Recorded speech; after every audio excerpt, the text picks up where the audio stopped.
સુરતના ઓલપાડ તાલુકાના એરથણ ગામે વીજળી પડી છે। ડીજીવીસીએલના વીજ ટ્રાન્સફોર્મર પર વીજળી પડવાની ઘટના બની। મોબાઈલ ટાવરના વીજ કનેક્શન માટે આ ટ્રાન્સફોર્મર લગાવવામાં આવ્યું હતું। વીજળી પડતા જીવંત વીજ ટ્રાન્સફોર્મરના બે ભાગ થઈ ગયા છે। સદનસીબે ઘટનામાં કોઈ જાનહાનિ થઈ નથી, જેના કારણે પ્રશાસને રાહતનો શ્વાસ લીધો હતો। સુરતના ઓલપાડના આ દ્રશ્યો છે, જ્યાં ડીજીવીસીએલના વીજ ટ્રાન્સફોર્મર લગાવવામાં આવ્યું હતું, જેની ઉપર વીજળી પડી।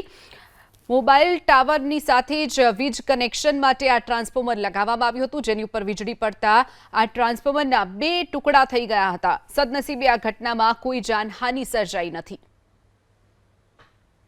સુરતના ઓલપાડ તાલુકાના એરથણ ગામે વીજળી પડી છે। ડીજીવીસીએલના વીજ ટ્રાન્સફોર્મર પર વીજળી પડવાની ઘટના બની।